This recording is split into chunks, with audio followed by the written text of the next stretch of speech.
You have to look at the camera. I don't have to look at the camera.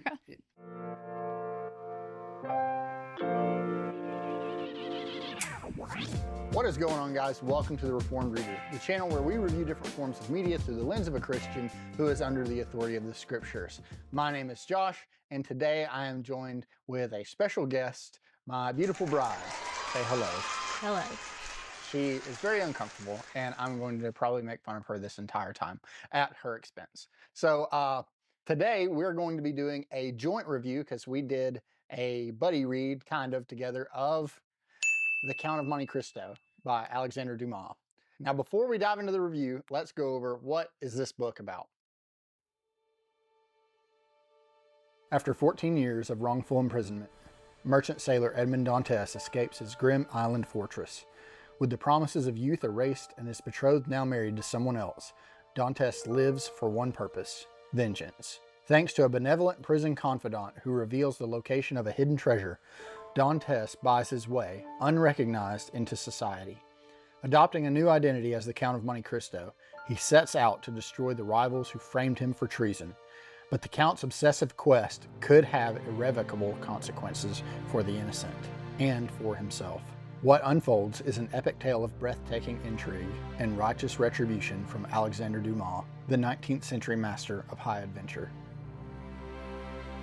All right, guys, so the way we normally go over these, well, I normally structure these reviews is I go over the good, the bad, and the ugly. The good being the things about the book that we enjoyed, the bad being things that we didn't care so much for, and these are going to be preferential things, maybe characters that didn't work for us, or prose, or those kinds of things. But then we go over the ugly, which is what could be some sin that is steeped into this work that might hold a Christian back from picking it up. So without any further ado, let's dive in and go over the good.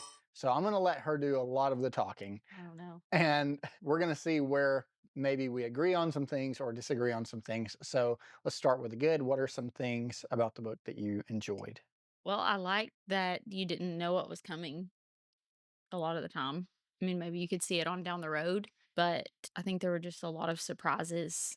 I mean, you even said like, I remember I finished it before you and you had said like the way that you thought everybody was going to end or come to an end, and you were wrong about almost every single person. I think you only guessed one right. So I feel like there were just a lot of surprises, which even though I love to read, I'm not really used to that in the kind of books that I read. I did like that about it. I just think that the writing is brilliant. Can you tell them the kind of books that you do tend to read? Well, you would say they were crappy chick flick books. Well, I mean, just in case, because I'm sure there are many people on here whose wives also read, and they may read similar things. So I read romantic fiction, Christian fiction, mostly period pieces, but some modern stuff. A lot of it with some mystery. That's pretty much it. I don't really veer from that at all. She likes Christian Bridgerton. um, or Christian Downton Abbey, which is fine. But the reason I bring that up is because maybe somebody's wife might actually consider reading this book if they read similar books as you tend to prefer, but don't really delve into classics.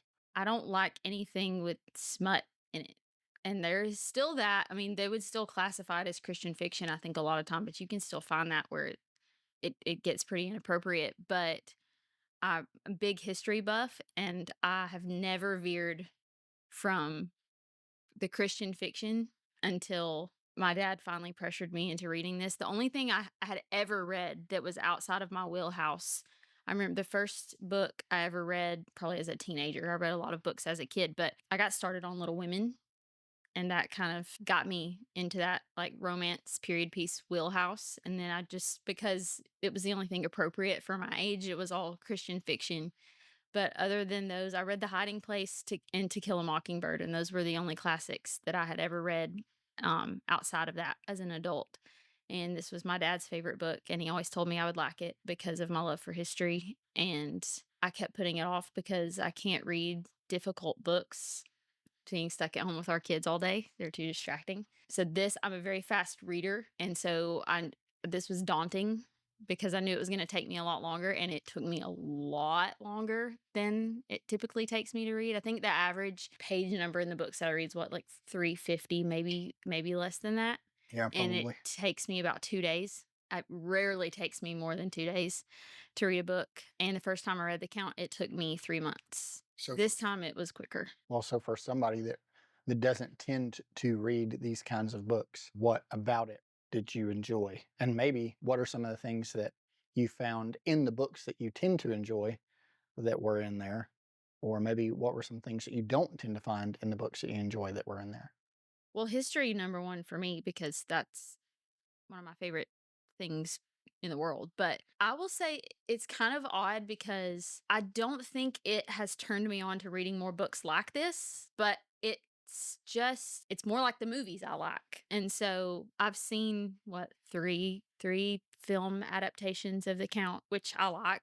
One of them I really really dislike the other one, but I watched the other one after reading the book. But it's just I feel like it leaves out a lot of depth because they made it into a movie and it won't fit into a movie. But I just like the author was so brilliant with tying everything together. Like there was so much in the book that just seemed like it was going nowhere, but in the end he tied up everything. And I just have a lot of respect for writers that can do that just because I think, especially nowadays, even if it's a book I like, and I've told you before, I read a lot of books where the writers are not even really that great. I just like the story, and I have found very few that I can open up the book and be like, okay, this writer is brilliant and they know their stuff. And I was more impressed with Dumas because he lived back then, so he didn't have the internet at his fingertips to look up this stuff. He really had to know it. So I was just very impressed by it. The first time I read it was I was just more impressed by it than anything else. But the second time I read it, it was easier for me to really get more involved with the characters. And the characters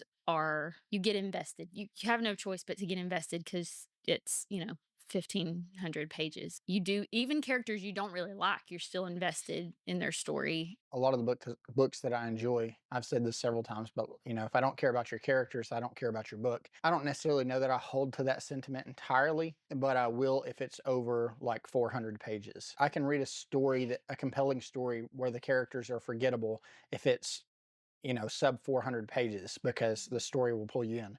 If it's over that and I don't care about your characters, I'm not going to care about the book because you are hopefully, if you have a book that long, you're spending that time building that character depth. If your book is longer than maybe even 300 pages, and your character is mildly forgettable, it probably just needs to be trimmed down. Thankfully, this has both. This has an excellent plot with excellent characters, obviously timeless ones. I don't think we're going to say anything that hasn't already been said about this book. I do also want to make sure to clarify this is completely full of spoilers. So if you haven't read this book or know the story, I mean, get spoiled, I guess, if you're going to continue to watch it. Well, maybe I feel like I knew if you've seen Yeah. the movie, you know the gist of it anyway, but I will say even like, I hardly ever put a book down. Like once I start reading it, if I make it 5 chapters into the book, I don't know that I've ever stopped reading one.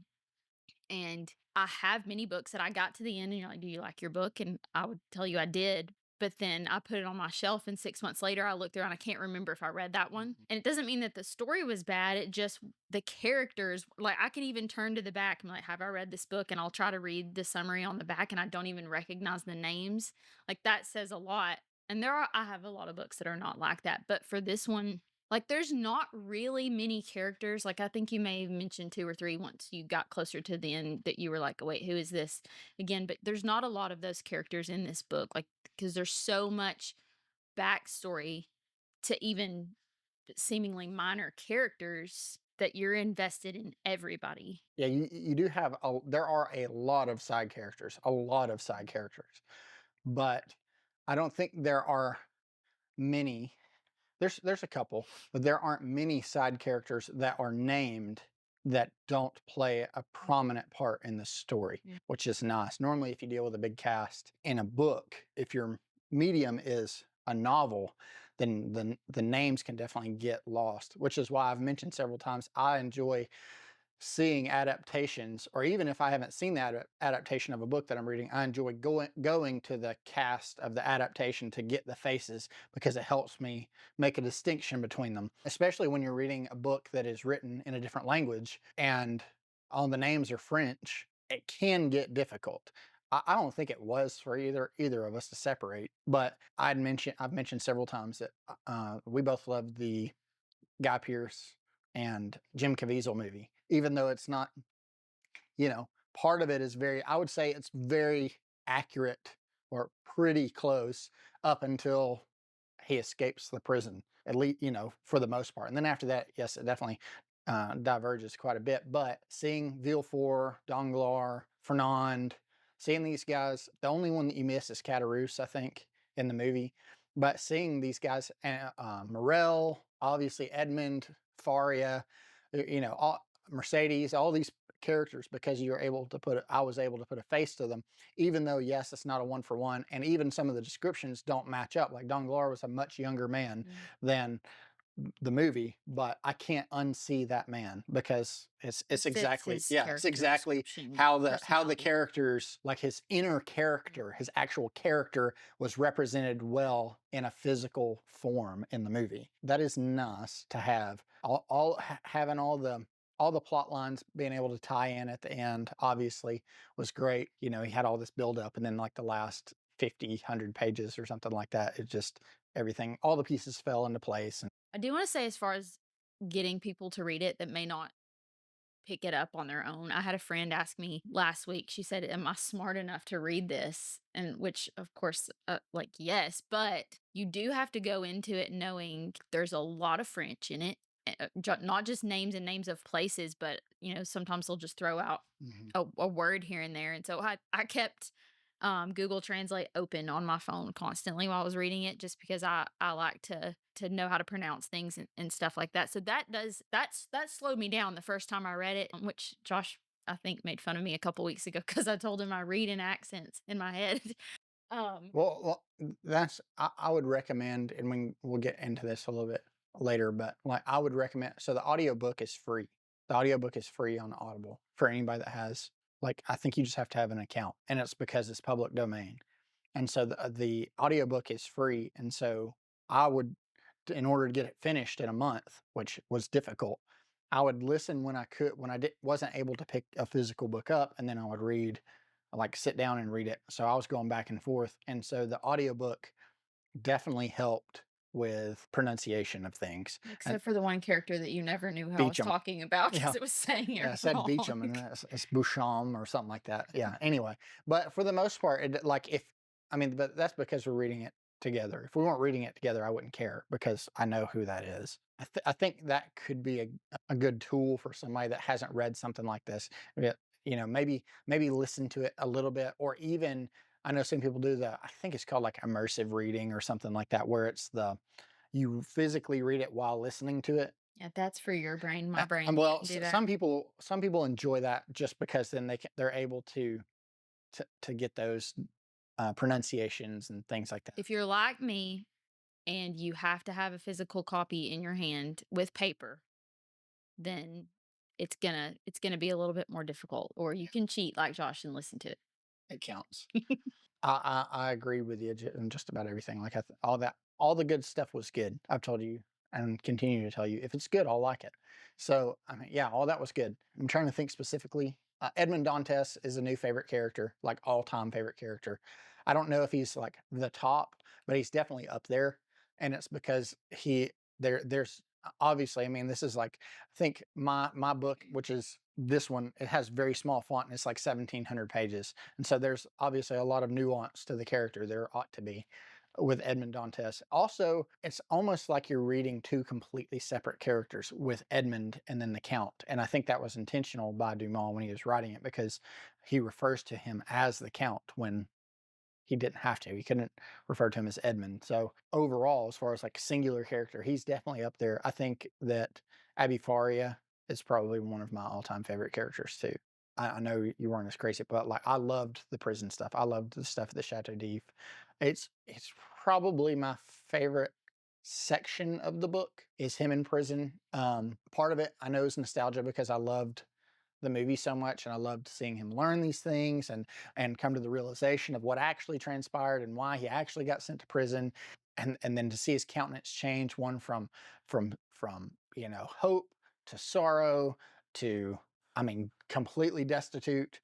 back to mildly or mildly hopeful, then to vengeance, to see all that take place in a relatively short amount of time, which I guess 14 14 years. years is not relatively short, but page count wise, well, that still wasn't. But Yeah, that um, was the part where I'm like, I got to the last third of the book and I flew through it this time. Whereas the first third of the book, I was reading one chapter in bed at night and then yeah, kind of falling asleep. I was probably the opposite. I think the first third of the book I flew through, and the second, like Yeah, you that middle caught up with section, me and then I left you that behind. middle section was actually probably my slowest. But it's because the end, I got through the end quicker because I saw that the end was in sight. But that Well, middle section was, the like I would say close to the end of the first third and the beginning of the second third had a lot of really long chapters. yeah, Like it's like 40-page yeah. chapters where at the end you may see, several 12-page. Yeah, if you're listening to it on audiobook,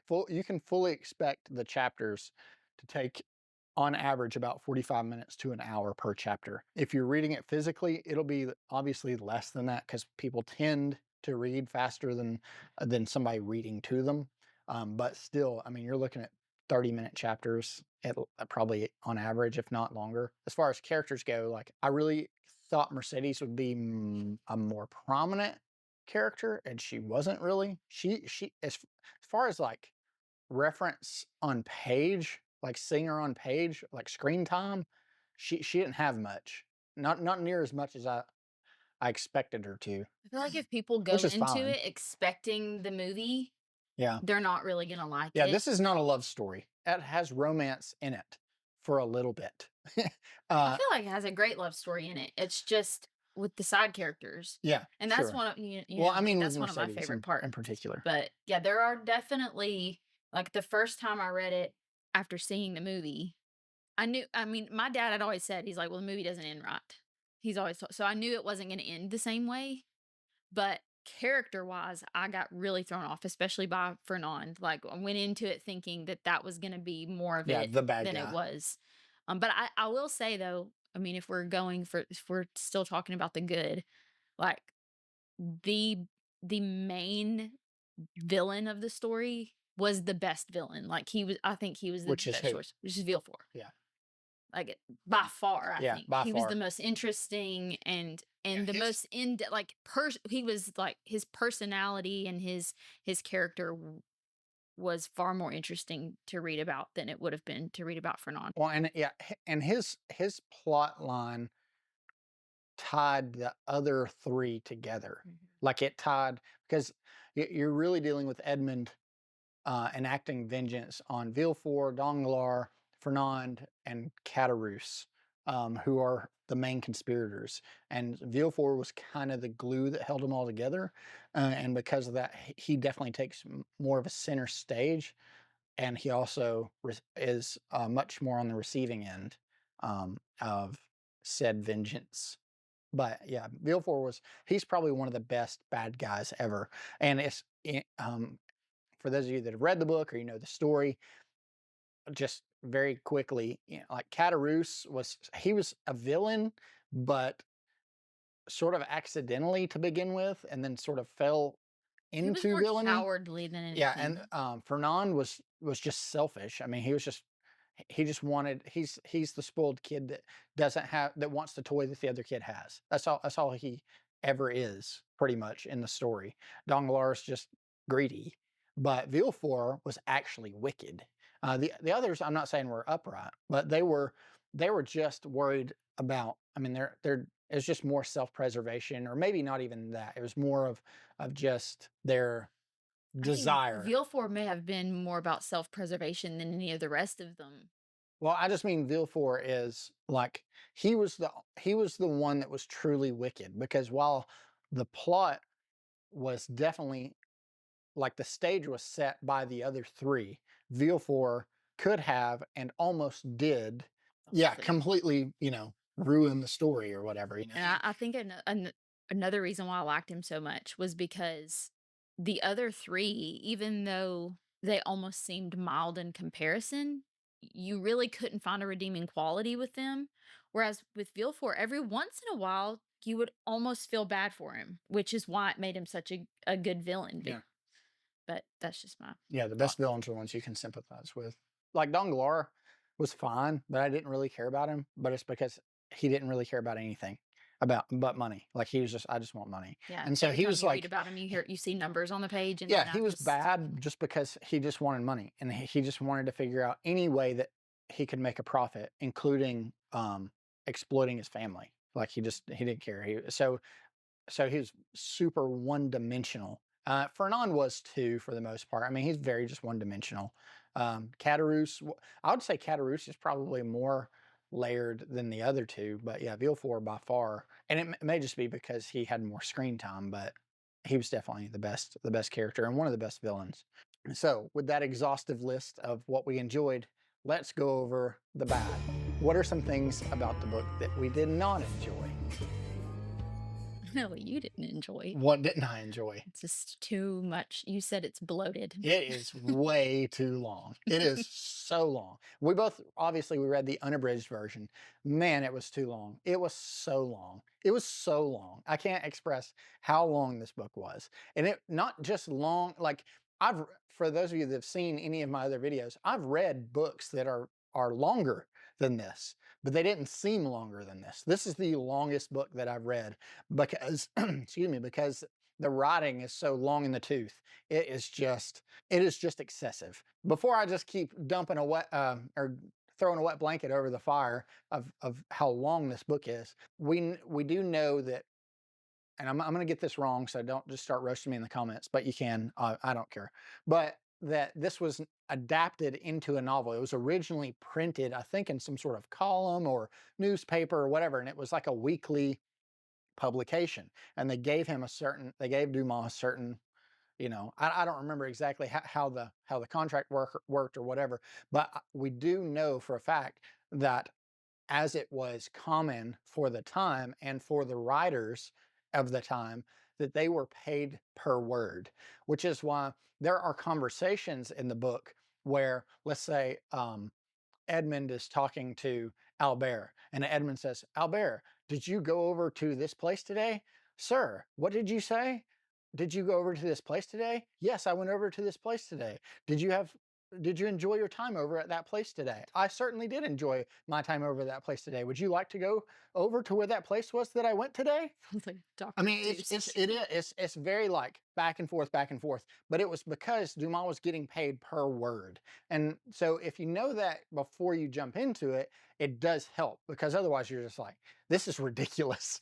And you can definitely skip.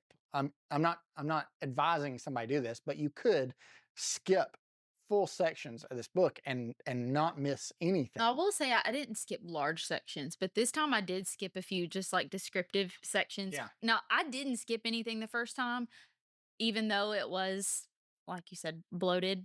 But if you skip the first time you read it, you're gonna miss something. Yeah. Because I remember the first time, like was only reading it at night because I felt like I really had to focus on it, and so I'd wait till the kids went to bed, and so I would get really tired, and I'd get halfway through a chapter, and I'd have to go back and read because I'm like, okay, who's this person or what? I don't know what's going on, and with this, you really do have to keep up with it through the entire story, because if you get to the end and you've missed something, you're going to be really confused. Yeah, I definitely, I will repeat this again, because I know people will, skip around to different sections or whatever of the video. But for anybody, if I'm recommending somebody read this and you're on the fence because of the length or the uh, complexity of the book, I definitely will recommend you read the abridged version. I haven't even read the abridged version, but I know that the abridged version, they have basically taken all the really excessive stuff, like those conversations, the things that were just thrown in there to bloat the book in order for Dumas to make a living wage as an author. They remove a lot of that, and so you still will have the same story. It'll be the same essence of the same story. Now, I didn't want to do that just because I'd like to honestly, get a look if there's different abridged versions because I know the there, kids have one that we had growing up, and it's it's only not. got I'm talking 200 about. Yeah, pages. I'm And not yeah, talking about that. I'm talking yeah, about the adult abridged version, which is you can find all over the place. But part of it is just me being pretentious, honestly. And I was just like, well, I want to be able to say that I finished this entire book. Well, I would be curious to see what they cut in the abridged version because we had talked about the version I read the second time because I read my copy the first time, which was a hardback, which was really hard for me to hold because it was so big. So I had read one of your copies, and it's missing a chapter, but it was a significant chapter. So I'm Yeah. thinking when they cut it down, do they cut out things like that, or are they just cutting down, you know, Yeah. scenery? Well, the silly thing was, so in my for those of you that watch the books that I like, my most treasured books, I've got a very flimsy, I think it's like a trade paperback, and it's missing a chapter called the past. Yeah, called the past, where Edmund goes back to the Chateau d'If near the end of the story, and it's just it's not even missing the whole chapter. It's missing a section because they basically took a piece of the chapter and combined it with another chapter. But you miss him going to the back to the Chateau d'If, which to me personally was one of the highlights of the book. It was like top 3 moments for me was when he returned to the Chateau d'If and all that entailed. And so I was like, well, why is that missing from that version when it's in this version? It's in the ebook version that I was reading. It was on the audiobook version. And so I did a quick Google search and it said, well, some versions remove this section to shorten the book. And I was like, that's what you're gonna cut when we spent like 15 pages talking about how Franz got high, like and what he experienced. This is absolutely ridiculous. And so it's just I'll try to link down below in this video the versions that make sure they include this Fall River edition. If you're looking for a hardback, not only do I love this cover, but this version does contain it. The free audiobook, and I also think that the ebook is free on Amazon. Those I know, and again, I'll link them down below, that they do include it. But that was ridiculous to me. But yes, more than anything, and yeah, more than anything, I wouldn't say the only thing. It's just the book was too long. It was way too long. You could have gotten the same story and lost. You probably could have lost 500 pages. Um, you don't think so? No. I think I think you could have cut around 500 pages and been fine. Uh, I think most chapters could have been trimmed down a little well, bit, that's but what I'm I don't saying. know I'm not about saying cut this 500 whole. I'm pages. not saying cut this whole section. I'm saying if you trimmed it down, I bet it would at least be 300 pages shorter. I mean, it's just excessive. So that to me was the biggest drawback. The other thing for me is that I went into this really hoping this was the greatest book that I've ever read, and it wasn't. I'm not just being a book snob or whatever. I when I read a book and I'm rating it, if I rate it on Goodreads, if I rate it on Instagram, if I rate it on just my own personal rating or on here, I rate it based off of enjoyment. It's just like, how much did I enjoy this book? I don't sit there and break down, well, the characters get this many, and then I don't do that. It's like, did I enjoy reading this? And then how much did I enjoy reading this book? And I did enjoy it. I really enjoyed it. I've enjoyed a lot of books more. Now, so is this a, top 3 favorite books of all time? No. Is this top 10? Probably somewhere. I don't know where.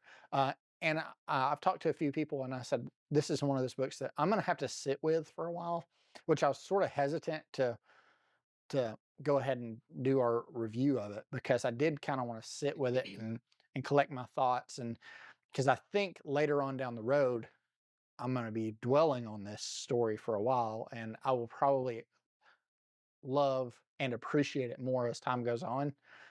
But the biggest thing is just like, it was just so excessive that I was like, okay, I got to finish this book. Like, I got to get I this think done. you'll like it more if you read it again. Well, when I read it again, I'm reading the abridged version. There were parts that I didn't love. It's like you mentioned the part with Franz, and I said before, like, I don't need pages and pages of scene description. Like, it just bores Yeah. me because it just to me, it detracts from the story because I'm like, "Okay, I've been reading for 10 minutes. What" the setting, and then I forgot why we're Yeah. even here. Yeah. But yeah, and there were a couple like, there's a couple characters, like Chateau Renaud. Yeah. he was completely pointless. Like, Yeah. the only purpose he had in the entire story was to introduce Maximilian to the rest of the guys, and it mentioned him several times. It's just he was pointless, and so but with the book like that where you get characters like Peppino who seem like they're not really significant, and then later Yeah, you they're see them extremely again, significant. so you almost like when you see a character like Chateau Renaud, you're like, "Okay, I gotta remember him because he's gonna be back," and then he was just insignificant, so Well, like Franz, I thought was almost completely pointless. I thought Franz's character was almost. There's a couple things in there where he played a part, and while yes, we can go into spoilers, I don't want to spoil everything. So like the someone could have when he played came, that role and yeah, just have been mentioned by name and yeah, not have or they could have tied that in with somebody else, which is why with the movie in particular, and there's going to be a lot of that comparison. There's just going to be with, or at least for me. Um, I can definitely see why there's a combination of characters. They did that several times, and I think they've done that with every adaptation that they've made, is they've combined a few characters or at least a few like plot lines. Those kinds of things made sense because when you read it and you're like, okay, we spent way too much time with Franz and he had very little significant impact, or he had a very insignificant impact with the story for the most part. Um, he could have just met Albert without having to have Franz there, I think. Um, I thought we spent too long with Luigi Vampa. I thought we spent way too long in the Carnival, or the Carnival, or whatever you want to say. He didn't say it right, or whatever. I don't care. well, you're not gonna get a perfect version either, unfortunately, just because I mean, even like we said, I really love the movie. I've always liked the movie, but the movie leaves out my favorite plot line of Yeah. the entire book. And so when I read the book and then really got into that, and then we saw the newer movie that came out last year, and I was so excited about it because I had read reviews um, that it was closer to the book, and it wasn't. It still left out the best plot line, and honestly, I just think it stunk. But you're just not gonna get a perfect version. But as far as things like that, I just didn't like. It's very minimal, and it's kind of vague. I just there was just some things that I just, if I were to write it, Yeah. I would just leave that out just because it's like with school, like with kids' school, it's just busy work. It was Yeah. but like you said, he was getting paid by the word, so I get why he did it. Yeah, so do I. I definitely I think that if I go back, or when I go back and reread it and I read the abridged version, it very well could be my favorite book of all time. I could see how if the fat was trimmed, it could be my Yeah, favorite you book of all just time. tweak things here and there, and you can't beat it. There was one thing that I forgot to mention about things that I enjoyed, which is Morel. Just all of the Morel family. That was fantastic. Those, I'm very. I'll say this: things that I wasn't super crazy about, and it's not even like I actively dislike something, is something that I wish I had more of. As I heard a friend of mine mention recently that he is a moments reader. So he will read, an entire book for that one moment, that one scene that really sticks with you. And I think I tend to be more of that than I even am like character or plot. I think all those things kind of tie together, but I can get through like 400 or 500 pages for that one line of in a book. And there were several of those in here, but there weren't as many as I wanted to be. There were You're some pretty spaced out. yeah, there were some really killer lines, like the word "one." For those of you who know what I'm talking about, when Dantes just says "one," that was like, to me, it's the best line in the I book, and it's one waited word. days for you to get to that That part was because I knew you would excellent. love it. If you've read, if for some reason you missed the section or the chapter of him returning to the Chateau d'If, when he's when he's talking about the book, him being able to get his hands back on the book, that was a perfect moment for me in the book. Right before, or right when he returns to Paris, like in the earlier part of the book, probably the end of the first third, and he's able to help the Morels. That was an excellent moment. And there were some others, but there weren't as many as I really would have hoped. In particular, to the page count, like, or in relation to the page count. I wish there were more of those big moments in relation to the page count, because like I said, I can read 500 pages is probably excessive, but I could probably read 200 or 300 pages and maybe trudge through it a little bit if I can get that one big moment. Um, and they are there. It's just they're either they're so spaced out, except for at the end.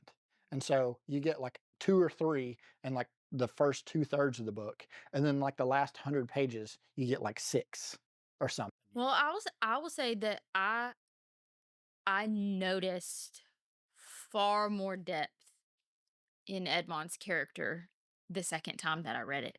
Like the first time, I feel like I was just trying to keep up with the story, but the second time, like I noticed, like you had said earlier, that he's almost like two separate characters, but it didn't seem like that to me the second time I read it, because you started noticing things in his reaction to people that I didn't notice the first time, that I was like, because the first time I read it, I was like, man, he's a monster and I don't even like him because he's just turned into, like, he's just inhuman. He has no emotion. He just doesn't care about anything but revenge. And then the second time when I read it, I thought, oh no, this is actually kind of hard for him in some cases, like just emotion wise, you can just see more depth to his character when you're not so focused on keeping up with the plot.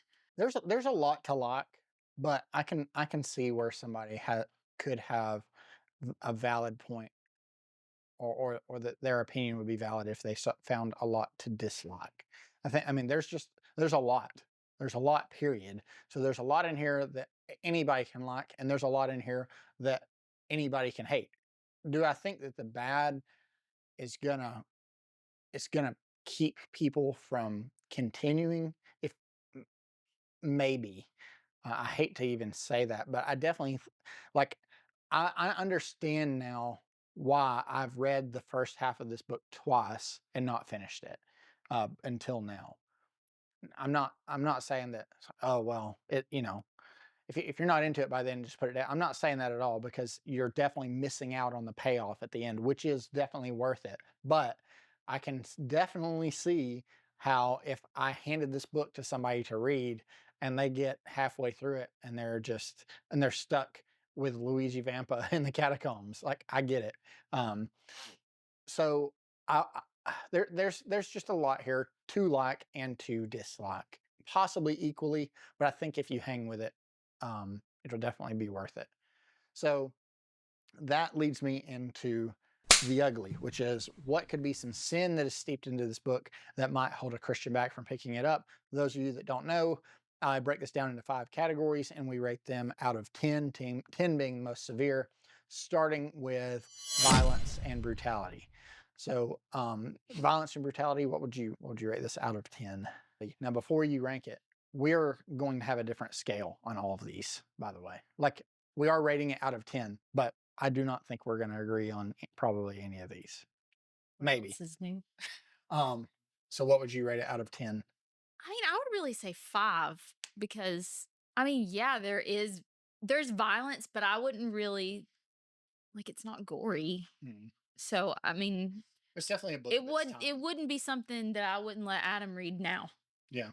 Yeah, I'd probably put it like a 3, because most of the time it's not violent. The themes and the setting is brutal, as far as like the things that Edmund has to It's go probably through, more and brutal in puts thought than yes. anything. But I don't think there's anything excessive here, at all, really. There's near the end, when the plot lines start to kind of wrap up, there's definitely some things that get more severe. But I mean, if I was rating the violence and brutality as if I were rating a movie, I'd definitely say this is probably, I don't even know that I'd put PG-13. It'd probably be PG. Yeah, for violence, Yeah, yeah. for violence and brutality only. But, I don't really know where your rating system lies, It's because subjective. It's but entirely 'cause I subjective. don't read your books, so I Well, don't I know mean, what that's I'm what comparing it to. there are several people who are like, well, you rate it out of 10. It's a much more objective Well, to way to me, do it. It's like, I thought I was gonna say when I said 5, I thought that's, like, super no, mild, but then you were less, no, so a we'll go 10, with 3. yeah, a 10 is like, normally a 10 nine is or a 10. Tarantino. Yeah, a 9 or a 10 is me having to put the book down. which I've had to do only a couple of, for violence and brutality. It's only happened a time or two. In that case, I've never read a book that's over a 2. Okay, well, Unless except Star for the count. Wars counts.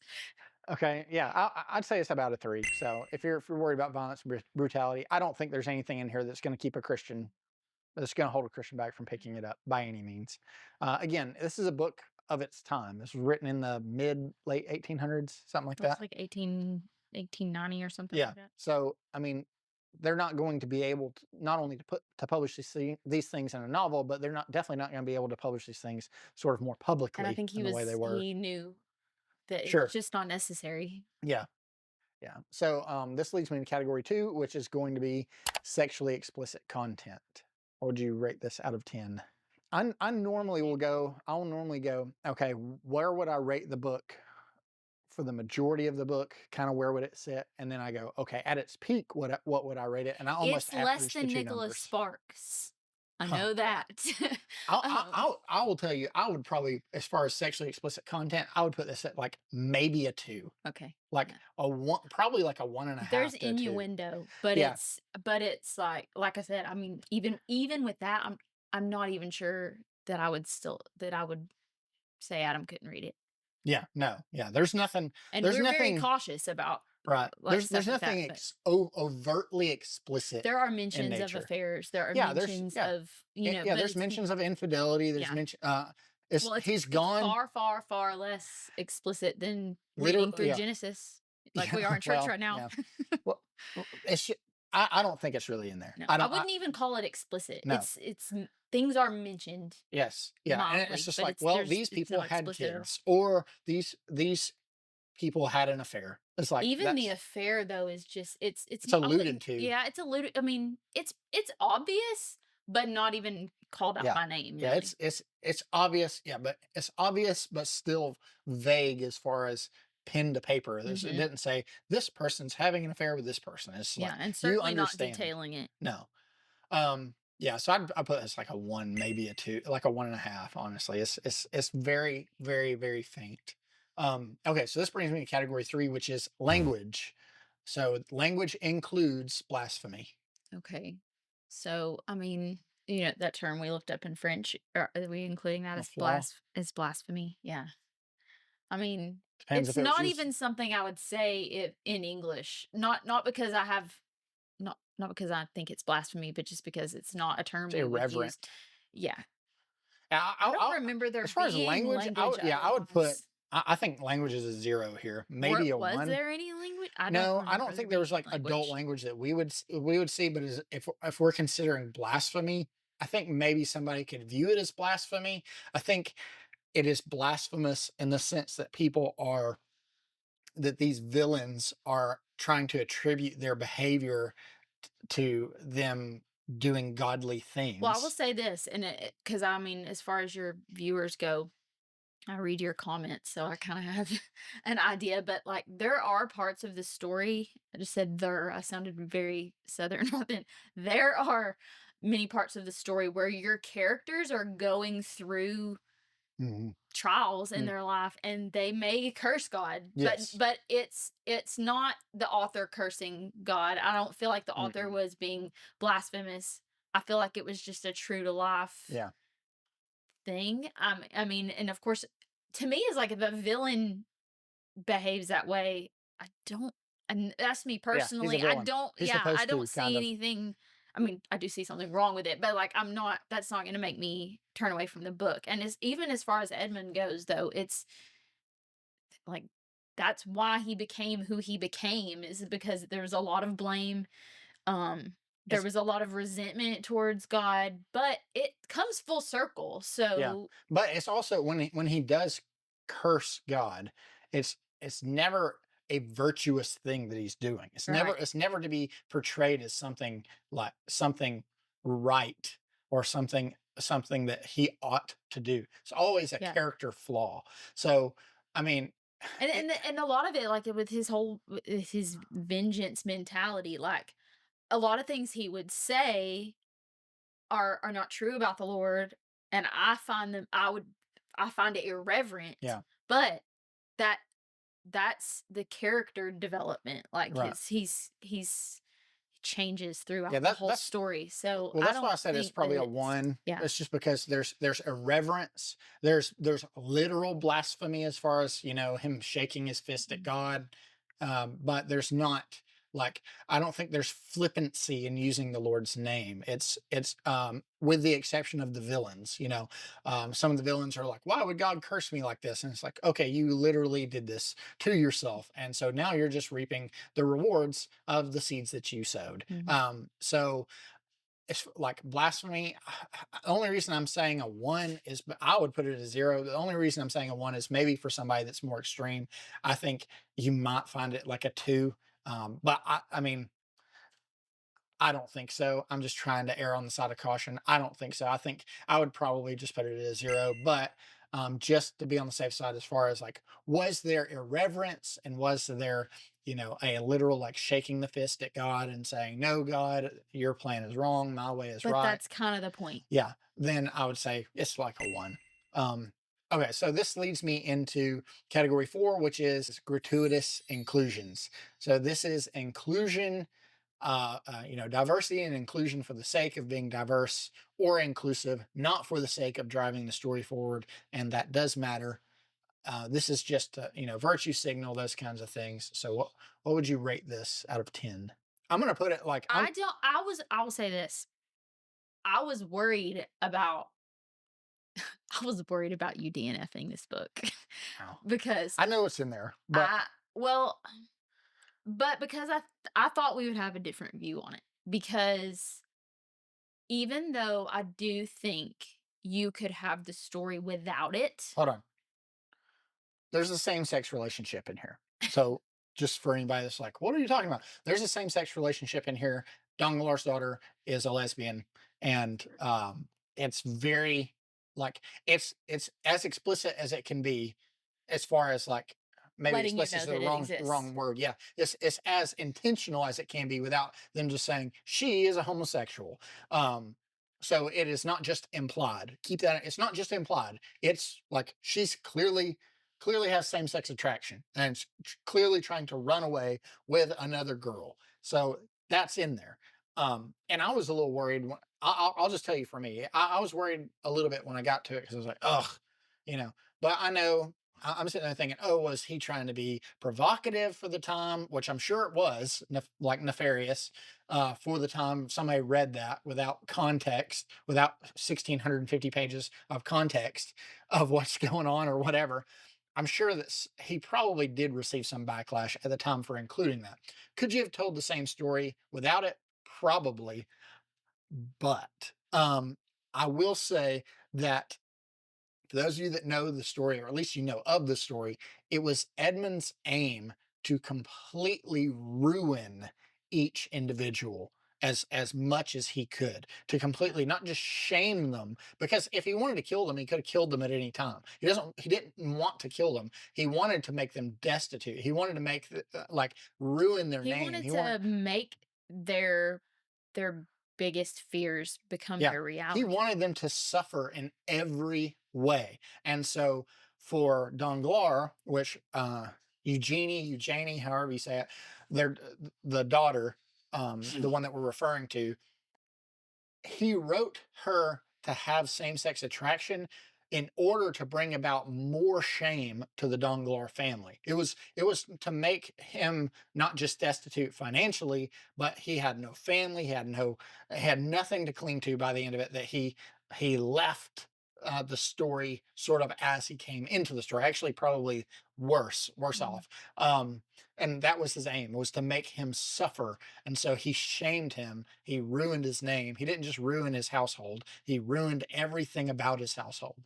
So, do I think he could have had the same impact with a heterosexual couple, or like with a son that was escaping with a daughter? I don't think so. I personally don't think he could have told the same exact story as far as bringing shame to the family, because now if you don't know that going into it, and you may think, well, okay, this is just in there. But no, it was he had written that intentionally, thinking what could be even more nefarious and shameful and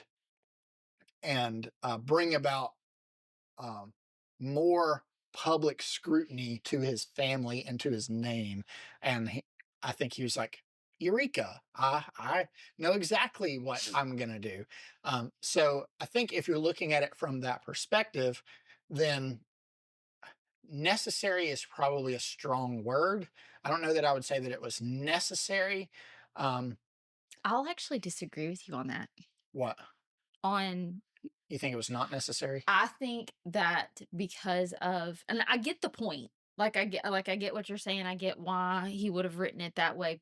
But Danglars didn't care about anybody. Yeah. He really didn't care. Like he didn't care that he didn't No, care that he lost his family. no. And He he all he knew. cared about was money. Well, it says later on that he knew about his daughter. Like he was a very intelligent man and very so like he was very aware of everything going on around him. So he wasn't just aware of things going on with his wife. He was aware of things going on with his daughter. He just didn't care because he didn't Yeah. care about them. So maybe, But yeah, I that can being see that. said, like back to the rating, I still don't consider it a gratuitous inclusion from what you've said, just because even though it may have not been necessary, it wasn't included in order Yeah, to it wasn't included for inclusion's sake. yeah, Like yeah. I it don't think it was wasn't gratuitous. no, it It wasn't wasn't. gratuitous. It was just there. It was present. But I would say the same thing about if you read Spartacus. Spartacus is probably more of an offense there. If you read anything about ancient Rome whatsoever, those types of things. I mean, I think those things are probably going to be more uh, explicit in nature than this was. So I don't think it was Yeah. gratuitous at all. But But if if you, you have that strong, I mean, the first yeah, time I read it, I didn't know about it. That was something that my dad had not told me, and so I it made me feel icky just seeing that it was coming. But I mean, once I got to the end of it, like I'll say this is like as far as people who um may read some of the same things that I read. I know that you've DNF'd a lot of things, and I know you've just been like super frustrated about it over the last 6 months or so. But I've told you before, like I read Christian fiction, so I don't see there's no explicit sexual content in what I read. But there has been times when the character may have in their past been promiscuous. You know, there I've had several books where like the woman has a kid outside of wedlock. And those things do not turn me away from it because even though that's not a lifestyle that I approve of, it is true to life, and yeah, that's kind of how I felt like um this was not glorifying the situation in any way. And even though it did tell me a little more than I maybe wanted to know, it was just kind of these are the facts. yeah. And so it in that way, like it was not something that was gonna make me put it down. Now, if it had gone into just Yeah, yeah, you if it I had don't gone need into all the yeah, if it facts, had gone but into any more detail, I definitely would have had a problem with it because right. it definitely toes the line and probably like dove head first over the line back He then. yeah, it probably Um, felt like he had but it got there wasn't just like it wasn't just fade to black. It definitely. I'm not saying there was like well, any just I mean, description just of like physicality. It was just, yes. but it was like yeah, it was as straightforward as you can be. It's like these are homosexuals. Yeah. But with that being said, I also like to agree with you here is that I grade um I grade things like fantasy completely different than I would grade um like historical fiction Mhm. because the argument for a lot of people with these fantasy books that I DNF, they're like, "Well, you DNF them so fast because it has a gay couple in it or whatever." It's like, and their argument is, well, it's representative of real Yeah, life. Well, it's I'm not not reading none of about it's real true to life. I'm life. reading about elves and dwarves and hobbits or whatever, and dragons. I don't need a gay dragon in my book, Right. But this, because it's real life.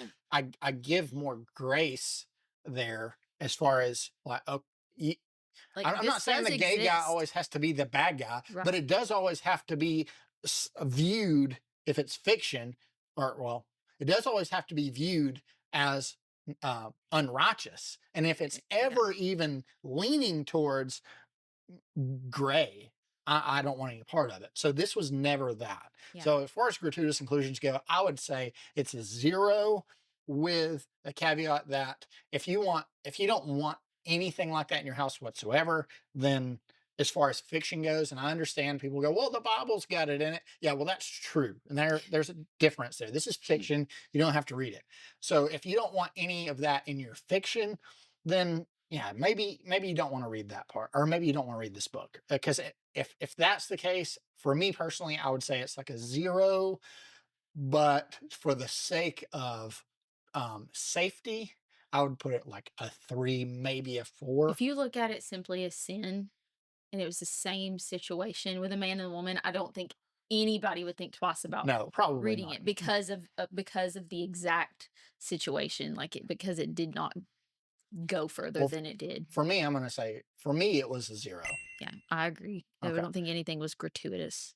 All right, and so for the last category, it is dark themes. Now, dark themes include heavy themes. So I talk about like things. Normally, with dark themes, I'm referring to things that are like spiritual in nature. However, because that's such a laser focused category, I want to also specify that it does include heavy themes, because there are topics within books that are discussed that um, might make the reader cringe. And you know what I'm talking about. I don't have to go into detail here. Hopefully, about what those types of situations can be, different kinds of assault, those kinds of things. Those are heavy themes that might keep a Christian from reading a book, or they might get to that point and go, "Ooh, I need to put this down." So with that, what would you rate this out of 10 as far as dark themes?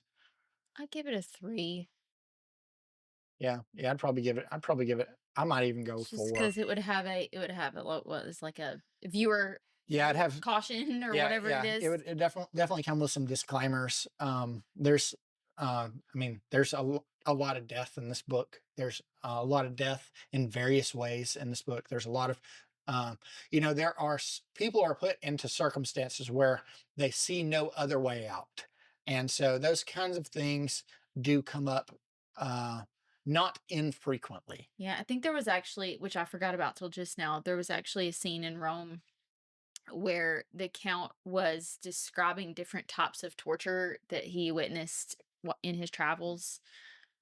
That's, I mean, it's not a pleasant thing, but I mean, it's also not graphic enough Yeah, that I would give it higher than a 3. yeah, it's not supposed to be, but you're reading a book about vengeance. I mean, you're reading you're reading a novel that is just about this man being thrown into the worst circumstances, and then trying to either find hope in it, which is a very small part of the book, but the predominant part of the book is him enacting his vengeance on these people. So I mean, this isn't a lighthearted read. It's a heavy read. It's heavy for numerous reasons. And hopefully you, the reader, if you read the book and you empathize with Edmund, then you kind of experience his highs and lows with him. Predominantly his lows, because that's where he tends to sit most of the time, is in his depravity, or in his solitude, in a lot of ways. So yeah, I don't think this is going to be a book that you're going to be like, I want to read, a chapter right before bed, or I want to read 5 pages right. Like, this is probably not that book. This book is definitely going to take some effort from the reader in a lot of ways. And one of those is going to be, it's emotionally taxing in ways. Mm, And so I would say, like, dark themes, as far as spiritual things, there's like nothing. But as far as heavy themes, there's some pretty heavy topics here. mhm. Quite a bit.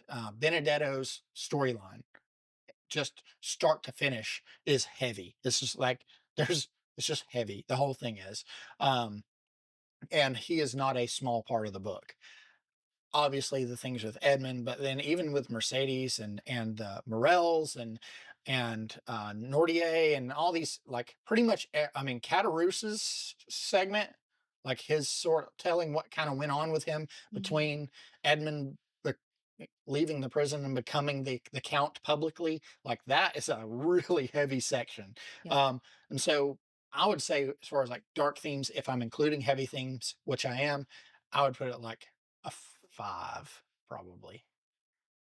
I I did forget some parts when I said 3 because I did well, forget about well, it's because there's 1,800 pages or whatever. And I yes, I did keep making it forget longer about each time I mention. Benedetto. Well, it's like on average, I would say the book fluctuates probably at a three because it is just like dour. The whole story is just kind of like not just sad. It's just yeah. Well, when I'm thinking of, like, things like with Fernand and the Morels, that's why I was thinking 3, but mentioning Benedetto, Yeah, but well, that's that's what I'm saying. and At its yeah. peak, if I'm taking well, the whole story for the most part, I would say is like a three, but Mhm. its peaks are much higher. Its peaks are closer to like six or seven. And so if I'm taking those kind of numbers and averaging them, I'm going to say it's closer to a five. Again, but for the people watching, they know that I tend to err on the side of caution. So I'm normally going to give it a more excessive score um, than less excessive because I would rather I'm them. rating on would I turn away if I saw it on a movie? Probably not. No, And I and still wouldn't. I turn away with Yeah, lots of things, but I still wouldn't, but there's just some heavy topics here. So with that being said, the final question: would you recommend this to a Christian yes. and to any of them? Yeah, I wouldn't. you wouldn't. I would not. I would recommend it to a Christian. I would not recommend it to any Christian. I would not recommend it to everybody. I wouldn't recommend this book to everybody, regardless of if you're a Christian or not. Well, I mean, okay, let me rephrase that. I don't think there's I'm not any saying do you have reservations about a Christian reading it. I'm saying would you recommend it to them? Would you take this book to Sarah Grace and go, "Here, I think you should read okay, this." no, because I'm not going to recommend a book to somebody that I think wouldn't appreciate it. And that is why I wouldn't recommend it to someone like Sarah Grace because she would be like, "Oh no, I don't want to read that." And I love it so much that I would only recommend it to people that I thought would actually appreciate it. Well, I think it's telling that as far as it's sort of a two-part question because do I have reservations about recommending it to a Christian? The answer is no. But do I have reservations about recommending it to people? The answer is absolutely. Because if I was going to recommend this to anybody and hand this to somebody, it's immediately I mean, before it leaves my hand, I'm going to say, okay, there's parts. This is super long, and there's parts that are going to be excessive and blah, blah, blah, blah, blah. But it's worth it. And then they have to decide whether or not they think it will be. Yeah. Yeah. So Well, I wouldn't want anybody to read it that didn't finish it because of the overall theme of the book. yeah, if you finish it halfway or if you stop halfway, you're gonna be like, wow, that book If stinks, and you it's don't just finish it, you've completely wasted your time. yeah, Bec- yeah. But if you do finish it, I don't think it's I know it seems like I've just been overtly negative, but it's not that way. It's because my expectations were so high That's that I probably my was fault. let down. So I'll say, um, for me overall, it was a little underwhelming. And that's to me is like way more disappointing than reading a bad book. Like it really is because I can read a bad book and still get You enjoyment out of got it your because head of in the how bad it clouds. is. No, it's like I can read. Sometimes I love finding typos because it's hilarious to me that like things like that. I can. It's like watching a bad horror movie, which not that we do that really, but I used to, and they were funny. So you can still find enjoyment in how atrocious something is. With this, it's. I'm not saying it's bad at all. I'm just saying I was just underwhelmed. And so because I'd hyped myself up so much for 30 years, maybe not quite that long, but at least Let's get 20, your head in the clouds. probably 25 years, I was like, man, this is the greatest book of all time. And I haven't even read it yet. And then I fully expected it to be. And it just missed the mark for Well, me. okay, just get your head in the right place because I thought I would like She said, it. get your head out of it. I thought I would like it because my dad and I are a lot alike and he liked it and he said I would like it. So I thought I would like it. But I got to, and I really did struggle through it the first time, the first half of it. But by the time I got to the end of it, I just was floored. And I do think, like you kept saying, I wanna say this for anybody who's hesitant about the genre. I don't think the book is solely about vengeance. I think the book is about redemption. Sure, but predominantly. But it all, like, yes, through most of the book it is about vengeance, but it is a full circle back Sure. to redemption, and I think it really, really yeah, I think it's good for a Christian to read, if as long as you're, I wouldn't give it to a baby Christian that's not gonna finish it, that's Yeah. just stuck in the vengeance part, but once you get to the end and you see it's not just, Edmund's This is redemption. Ecclesiastes. This is Ecclesiastes in a novel. It's like it's like here is all this vanity, and here's 15 pages But it's not of just hope. Edmund's redemption, it really is like a a story of mercy and forgiveness Yeah. in my Well, like opinion. it seems to me, and it has seemed to me like you expected to like it and you loved it. Yeah. I expected it to be my favorite book of all time, and I loved it. So I still loved the book, and I will definitely love it more the longer I have to sit with it and think about it. But it definitely was not my favorite book of all time. Um, could it be? Yes. Um, and could that change next week? It could. I don't think that it will, because the problems I had with it were major as far as they were prevalent. It was just Well, it just probably was drug out too much. yeah, it was just the length of it. So I would say, like, just kind of overall, that I really really enjoyed it, and I think it's one of those bucket list books for not just people who love to read, but for a lot of people. Um, but don't go into it like I did, thinking it was going to be flawless. Now, could the abridged version be? I definitely think it could be. I definitely think that if this was tightened up into a 1,000 page book, it could be. It could be. I mean, that sounds ridiculous, but I To mean, a really, person who reads 300 pages, yeah. I mean, on average. yes, but I mean, it could be. All these things could be tightened up enough to where it's just. I mean, it will just blow your hair back. So I definitely think that for anybody, the reason why I've been so overtly critical is because I want I want somebody that's watching this who has never read this book, that is it's been sitting on their shelves and they're debating on whether or not to read it. I want them to know what they're getting into before they go into it, because then they won't do what I did, which is to set their expectations too high. I would rather somebody go into this. I want people to love the books they read. I want people to love this book. But I think it will be easier if they go into it going, okay, this book's going to be it's going to be bloated. It's going to be some things that I may not care about. There's going to be some confusing bits here and there because of translation or whatever.